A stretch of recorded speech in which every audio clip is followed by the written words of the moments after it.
What is going on, good people? We back at it again. This is Flock Nation Speaks, your Baltimore Ravens podcast, where we talk about the best team in NFL history. If you're a Ravens fan, of course. And I just want to give a quick little recap of the Ravens versus the Bengals game from yesterday. And I tell you what, I tell you what, such a big win for the Ravens. Such a big win for the Ravens because it was one of those that where the Ravens were underdogs, but at the same time, it was one of those games where the Ravens needed this win. Because when you think about it, I think it's funny. The Ravens put out a post saying pretty much that nobody picked the Ravens to win this game, and it's interesting because if you watch Ravens football over the past couple years, you understand that the Bengals game is always big, right? Early in the season, late in the season, in the playoffs, all of them, right? So it was a little personal for the Ravens. It was a little personal for the Ravens this time. But at the same time, this game was a big win because it shows, hey, the Ravens can play with anybody once again, as long as they're healthy, or at least remotely healthy. Nobody's entirely healthy, but for the Ravens, I mean, goodness, health has been the hardest thing to come by more than anything. So if the Ravens are even remotely healthy, they can play with anybody. And imagine if they can get as close to 100% as they can, right? With the guys that they have, if they can get to as close to 100% as they can. But it was crazy, man. This game right here, it was interesting because I think, I don't say this about a lot of games, but this game felt like the score was there was a wider margin on the scoreboard than it looked like it was. A lot of people don't say, usually it's the score was closer than it appears, right? That's usually the thing that everybody says. But for this game, it felt like it was the opposite. It felt flipped. I felt like the Ravens were in control of this game for the majority of this game, right? I felt like the Ravens were exactly where they needed to be throughout this entire game. And that's good. Like against the Bengals, who we know have had playoff success, we know have been the team in the North. It feels like for the past couple years, to beat a team this talented with injuries on the defensive side too, especially in the secondary, this is big, man. Like I think honestly, like I think I think it's going to be downplayed how big of a win this is for the Ravens, simply because it's early in the season. We know the Bengals are going. They're probably more than likely going to bounce back at some point. Joe Burrow nursing a little bit of that. He's nursing that calf strain, but then it felt like he re-aggravated a little bit later on in the game too, because he was limping off the field late in the game. After the game was over.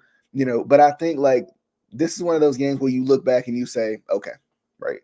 Okay. That was a big win right there. And because the Ravens aren't healthy, there's no Marlon Humphrey. I don't think Rocky Sin was out there either, right? Like, to come out there and play with your third string, fourth string, fifth string cornerbacks and play against this talented of a cast with this talented of a quarterback. I mean, I think it's big. The run game, in terms of like the run defense, that was kind of an issue from time to time. But for the most part, I think it was good. I think offensively, I think the Ravens moved the ball down the field when they needed to. I think they scored touchdowns. It felt like they were scoring touchdowns. Maybe not at will per se, but they were scoring. I mean, they were moving the ball down the field. There was big plays. That was a huge play to Zay Flowers late in the game, where Lamar made a great throw. Zay made a great catch. I mean, it was just a perfect connection right there.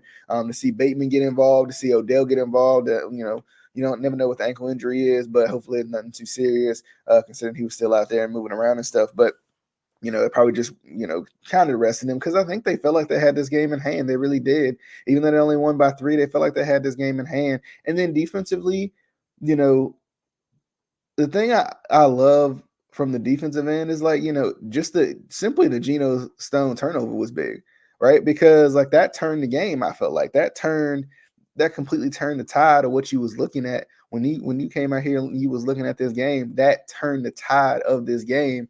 That a turnover in the red zone, or at least close to it, right? Like that's big. Shout out to Geno Stone for getting that pick. He probably could have ran it back, but we ain't gonna talk about it. But so like I think the biggest thing that and as I wrap up, the biggest elephant in the room, I think on this, in this game, the biggest elephant in the room is penalties. It's penalties.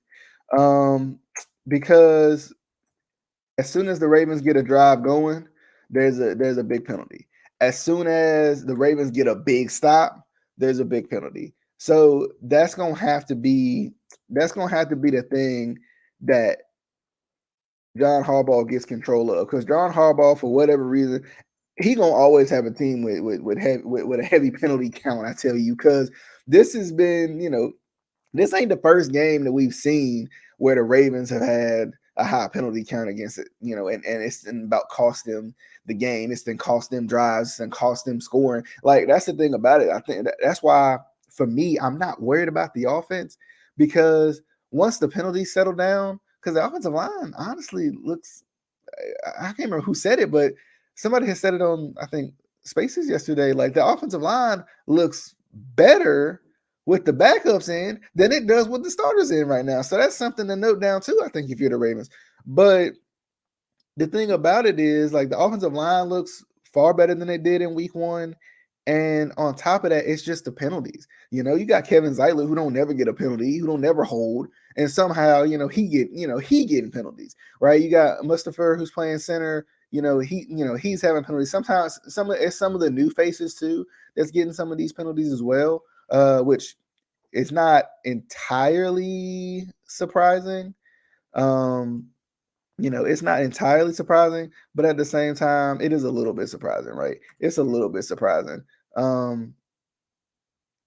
Just because it's one of those situations, man, where it's surprising, because how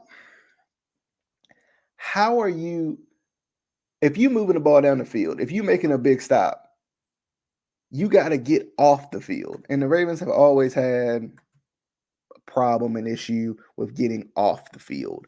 And I think now is the time where you work with the team to become more disciplined. I think, honestly, like, I'm not worried about the turnovers. I'm not worried about the lack of sacks. I'm not worried about any of that. Yes, that stuff can be cleaned up, but that stuff will be cleaned up. But some of these turnovers and some of these tougher situations you get in on offense and on defense is because of penalties. So penalties is gonna be the big thing. But let me go ahead and wrap it up, because I said I was gonna be short. I'm gonna try to do this after every game, where just short little recap, just letting y'all know what I'm thinking. I want to hear what y'all thinking below. Let me know.